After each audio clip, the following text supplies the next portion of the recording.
इसमें आपसे क्या बोला गया, ध्यान से समझिएगा। आपसे कहा गया है बस यही कि जो पूछा जाएगा उसको ऊपर लिखेंगे। तो 3 गुना हुआ था, मतलब कोई धनराशि 3 गुनी हो जाती है, मतलब अमाउंट के बारे में।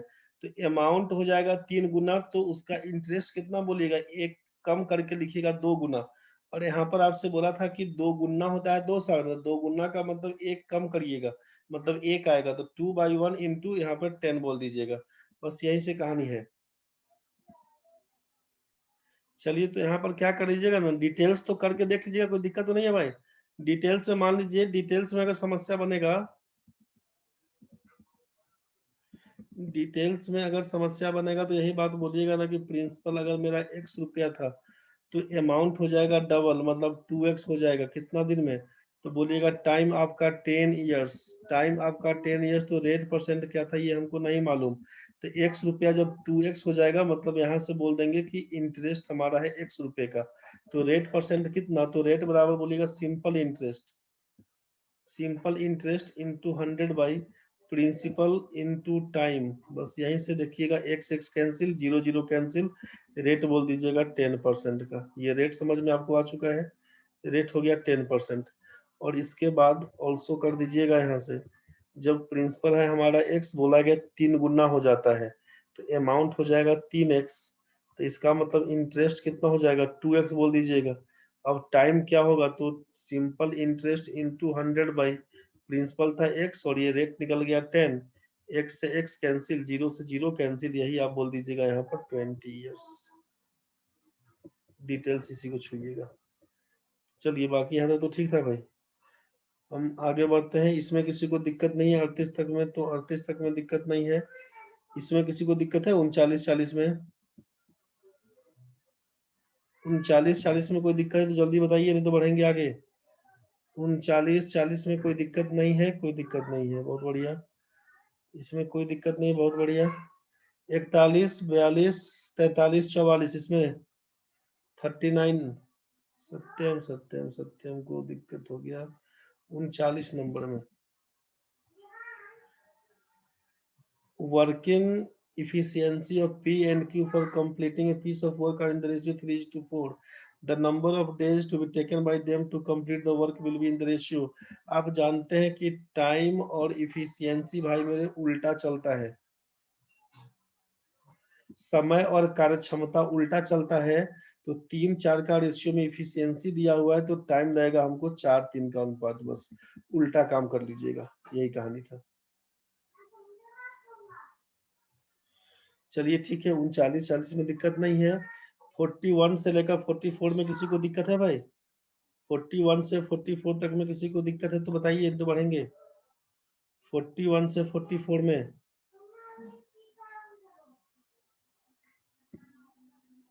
नहीं दिक्कत है तो नो लिख दीजिए, बढ़ जाएंगे। एक बार 43 में, एक बार 43 में उमा समझो रे क्या कहानी हो गया।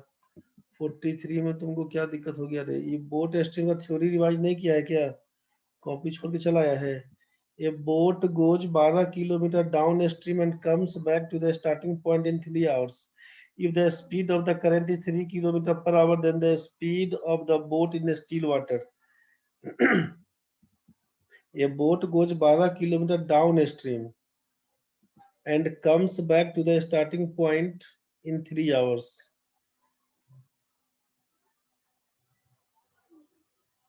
यहाँ पर देखिए, ठीक है, ए से बी में आप जाते हैं। मान लीजिए यहाँ पर क्या बोल रहे हैं ना कि speed speed of the boat in still water, speed of boat in still water को ले लेते हैं x किलोमीटर प्रति घंटा, और स्पीड ऑफ करंट दिया हुआ है 3 किलोमीटर प्रति घंटा। तो आपको मालूम है, यहाँ से आपको मालूम क्या है कि डाउन स्ट्रीम रेट बोलेंगे, अगर डाउन स्ट्रीम रेट दोनों को जोड़ के बोलिएगा x+3 kilometre per hour, x+3 kilometre per hour. Up stream rate पूछेंगे तो लिखिएगा x-3 kilometre per hour.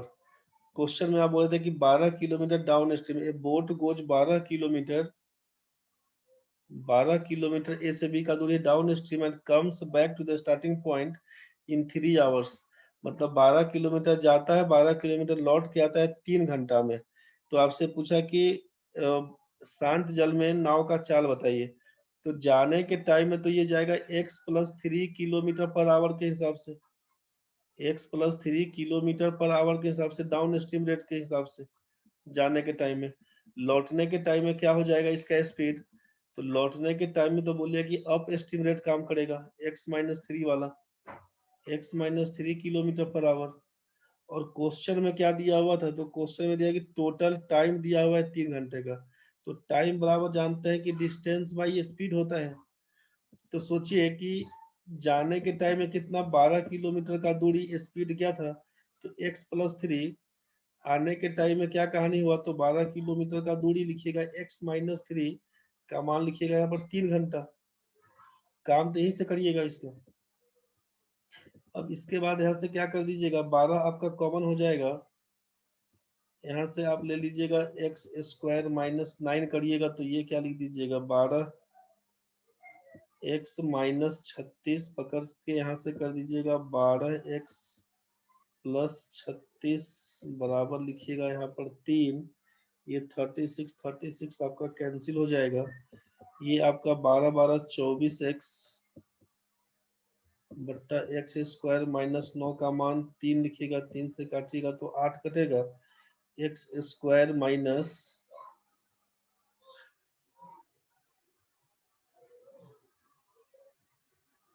x² - 9 का वैल्यू 8। कुछ गड़बड़ हो रहा है क्या, हो 8x ना, 8x लिखिएगा तो x² - 8x - 9 का वैल्यू 0। इसको तोड़िएगा तो क्या लिखिएगा, x² + x - 9x - 9 का वैल्यू 0, x का -1 और 9 लिखिएगा, तो -1 तो जाएगा नहीं, तो x का वैल्यू 9 लिखिएगा, यही ना होगा, x का वैल्यू 9 लिखिएगा। लेकिन इतना लंबा करने से कोई मतलब हमको दिख नहीं रहा था। एक बार इसको देखिए, 12 किलोमीटर का दूरी है, ये डिटेल्स तो समझ में आ गया होगा। चेक करने के लिए क्या करिएगा, 9 पकड़ लीजिएगा ना, चेक करने के लिए क्या काम करेंगे, डिटेल्स तो आप समझ गए कि speed of boat in still water को x बोल दिए, स्पीड ऑफ करंट को 3 बोल दिए, down stream rate x + 3, up stream x - 3। यहाँ से टोटल डिस्टेंस 12 किलोमीटर है, तो टोटल टाइम दिया हुआ था, तो यहाँ से हम लोग कर दिए। हाँ, ऑप्शन से तो बेस्ट है, कोई दिक्कत नहीं ऑप्शन से। एक बार इसमें भी थोड़ा देख लेते हैं, कुछ होने हो सकता है तो देख लेते हैं। तो यहाँ से टोटल टाइम आपका दिया हुआ था, तो यहाँ से क्या काम करिएगा, इसी क्वेश्चन को सॉल्व करने का। तो एक बार हम इसको मिटा के दिखते हैं। ऑप्शन से तो ठीक है, यहाँ पर क्या करिएगा, देखिए डिस्टेंस आपके सामने दिया हुआ था क्या है, एक बार क्या करिएगा, टोटल डिस्टेंस, एक बार टोटल डिस्टेंस आपका टोटल डिस्टेंस दिख रहा है 12 किलोमीटर, ठीक है। और यहाँ पर टोटल टाइम आपको दिख रहा है 3 घंटे का। डाउन स्ट्रीम रेट दिख रहा है आपको x + 3 और अप स्ट्रीम रेट दिख रहा है आपको x - 3। मतलब टाइम स्पीड डिस्टेंस वाला में भी काम करिएगा फॉर्मूला इसमें। तो टाइम स्पीड डिस्टेंस के टाइम एक फॉर्मूला जो लिखे थे हम लोग, कि टोटल डिस्टेंस यहाँ पे क्या कर लेते हैं, 12 किलोमीटर का कहानी लिखे, प्रोडक्ट ऑफ स्पीड लिखते हैं x + 3, एक मिनट चेक कर लेते हैं, x - 3 और इसको लिखते हैं सम ऑफ स्पीड को जोड़िएगा तो यहाँ पर हो जाएगा 2x और इनटू टोटल टाइम आपका 3। यहाँ से करेंगे तो 3 से काटेंगे तो 4, ये हो जाएगा x² - 9 - 8x। अच्छा ठीक है, कोई दिक्कत नहीं। इस क्वेश्चन को क्या करिएगा, ऑप्शन के थ्रू बनाइएगा तो ज्यादा आसान रहेगा। क्वेश्चन जो टाइम स्पीड डिस्टेंस वाले में, अब यहाँ से क्या कर दिया ना, एक फॉर्मूला आपको लिखवाए होंगे, इसके टाइम स्पीड डिस्टेंस में जो भी लोग पढ़े थे, एक फॉर्मूला आपको लिखवाए होंगे वहां पर कि रिक्वायर्ड डिस्टेंस बराबर, कि जब दो दूरी दिया रहेगा, जो क्वेश्चन एक देखे थे ना,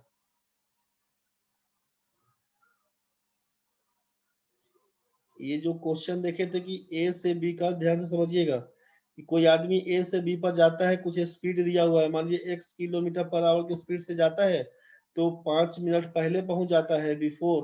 फिर बोलता है कि y किलोमीटर पर आवर की स्पीड से जाता है, तो 5 मिनट लेट से पहुंचता है, तो दोनों के बीच का दूरी बताइए। क्वेश्चन पढ़े होंगे ना, कि 4 किलोमीटर प्रति घंटा के स्पीड से गया तो कुछ ट्रेन छूट जाती है, या फिर 3 किलोमीटर के हिसाब से जाता है तो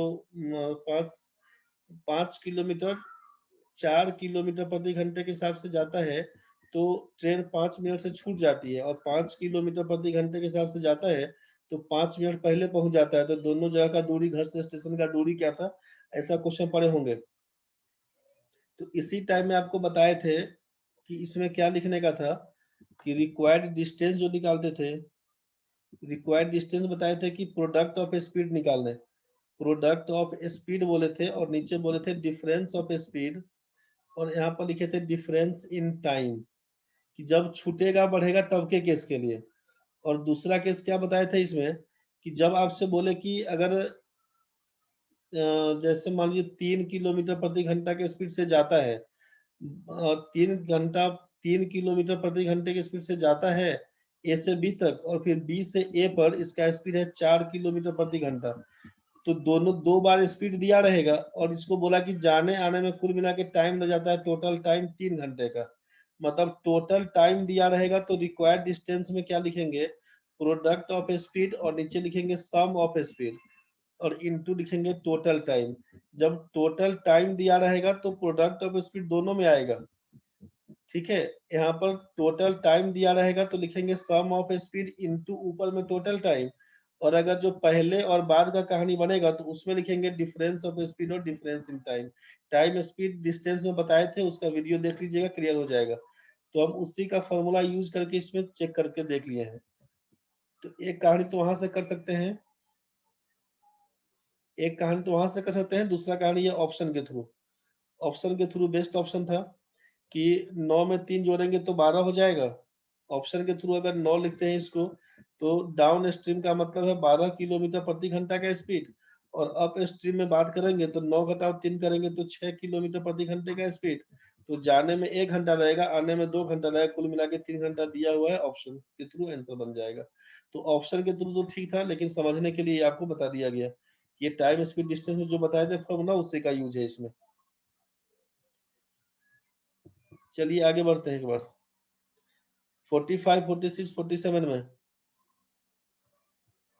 सत्यम जी कुछ बोलना चाह रहे, बताइए।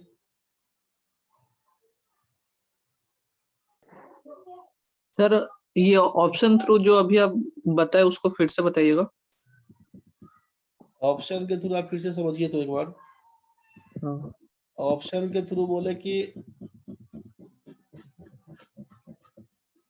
आप यहाँ से बोल दिए कि ये ए से बी का दूरी तो 12 किलोमीटर क्वेश्चन में दिया हुआ है, हाँ। दूरी दिया हुआ था। यहाँ पर अगर बोल देते हैं कि पहला ऑप्शन पकड़ते थे 12 किलोमीटर प्रति घंटा मान लेते हैं इसका स्पीड अगर बोट का, और इसको बोलते हैं 3 किलोमीटर करंट का, तब तो डाउन स्ट्रीम रेट का मतलब हो जाएगा 15 किलोमीटर प्रति घंटा, और अप स्ट्रीम का मतलब हो जाएगा 12 घटाओ 3 बराबर 9 किलोमीटर प्रति घंटा। ये बात समझ में आया? Yes sir. तो हम लोग चेक कर लेंगे एक बार, जो फॉर्मूला अभी आपको लिखवाए थे, मतलब बताए थे कि प्रोडक्ट ऑफ स्पीड, नीचे लिखते हैं सम ऑफ स्पीड इनटू लिखते हैं टोटल टाइम। तो रिक्वायर्ड डिस्टेंस तो हमारा 12 किलोमीटर है, आना चाहिए, मतलब 15 गुना 9 कर देंगे, 15 में 9 जोड़ेंगे 24, टोटल टाइम दिया हुआ है 3 घंटा क्वेश्चन में, 3 से काटिएगा 8, तो 15 गुना 9 बटे 8 का मान 12 तो नहीं आएगा, समझे? तो ये फॉर्मूला पर ये सेट नहीं किया, खत्म कहानी। दूसरा कहानी बोलेगा फॉर्मूला सर याद नहीं है, तब क्या करेंगे, तो आप लिखिएगा 12/15 जोड़ 12/9, इसका मान अगर 3 के बराबर होगा तो ठीक है, 3 के बराबर नहीं होगा तो नहीं ठीक है। तो 3 के बराबर तो दिख नहीं रहा है हमको, 4/5, और ये दिख गया 4/3, 3 के बराबर तो होगा नहीं, मतलब ये आइटम कैंसिल हो गया। समझ में आया? हाँ। Yes sir. अब 9 पर काम करते हैं, मान लीजिए 9 लेकर काम करते हैं, सोचिए 9 लेकर काम करते हैं, यहाँ से ये 9 लेकर काम करते हैं, तो डाउन स्ट्रीम रेट क्या हो जाएगा, 9 में 3 जोड़िएगा तो 12 किलोमीटर प्रति घंटा, और अप स्ट्रीम बोलेंगे 9 घटाओ 3 करेंगे तो 6 किलोमीटर प्रति घंटा।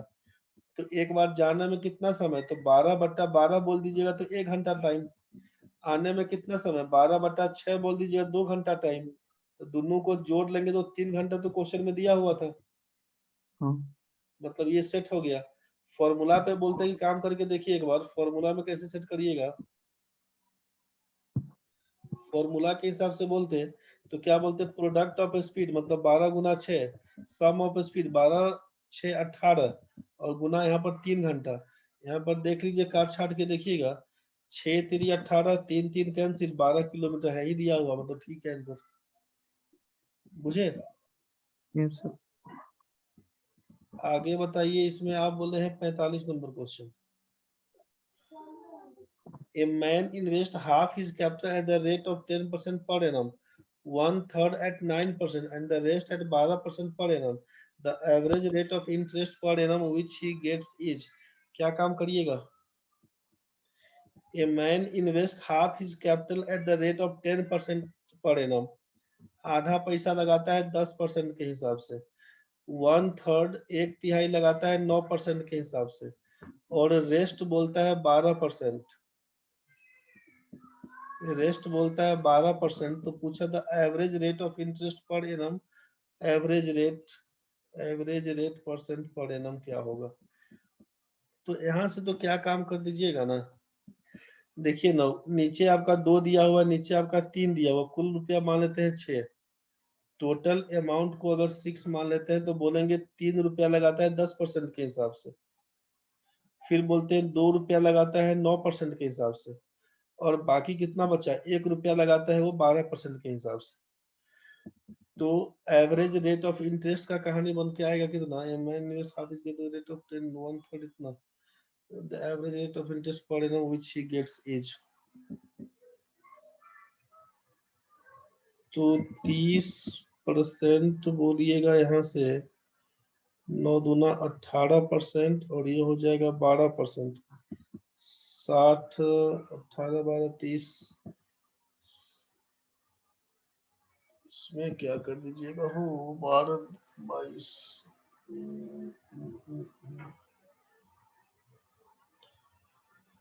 A man invest half his capital at the rate of 10%, half his capital, 3 रुपये इधर लगा दिए, 2 रुपये इधर लगा दिए, 1 रुपये इधर लगा दिए।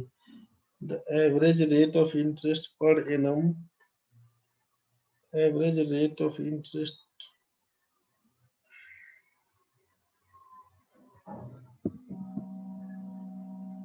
10%, 1/3 9% rate, interest 12%, average rate of interest per annum which he gets each, यहाँ से 30%, यहाँ से 9 दूना 18, यहाँ से 12 18 12 30 30 30 60, 60% का मतलब क्या लिखिएगा, कहाँ पे कंफ्यूजन हो गया रे गुप्ता जी? आप बोले 10%, कैसे किए हैं बताइए तो एक बार, सेट नहीं हो पाया। सर मैंने क्या किया ना, जो आपने बताया ना सर 30 18 12, हाँ हाँ 30 12 18 को सर, मतलब ये हमको टोटल जो है ना 3 2 1 इनको जोड़ करके हमको परसेंटेज निकालना है ना, रेट निकालना है ना। हाँ हाँ हाँ हाँ हाँ हाँ जैसे मान लीजिए पूरा पैसा हमारे पास 60 हो जाएगा, हाँ हाँ हाँ हाँ हाँ 6 में बांटना, तो मैंने ऐसे, आपने इतना बताया है, उसके बाद मैंने अच्छा अच्छा अच्छा अच्छा अच्छा इस अच्छा, तरह। ठीक ठीक ठीक ठीक ठीक ठीक ठीक, यहाँ से एकदम सही सही सही सोचे। यहाँ से आपको दिख गया है 30%, यहाँ पे दिख गया 18%, यहाँ पे दिख गया 12%, टोटल आपका 60% तो खींच गया है। और जो आपका अमाउंट बना हुआ था, टोटल अमाउंट तो 6 रुपया का था, 6 से भाग कर दिए तो एवरेज आपका 10%, सही सोचे हैं, 10% सही सोचे, एकदम सही है। हाँ हाँ हाँ एकदम सही है, चलिए बहुत बढ़िया। 46 47 में कोई दिक्कत है ना भाई? 46 47 में अभी झूलते रह जाते हैं, अभी 6 से नहीं भाग कर झूलते रह जाते हैं हम लोग, कभी दिमाग से स्लिप हो जाता है। आगे बढ़िए, 46 47 में निकल गया है तो आगे बढ़िए। ये वाला निकला है 48 से 50 वाला केस, 48 49 50 जो आपका डीआई वाला क्वेश्चन था, बना के देख लिए हैं?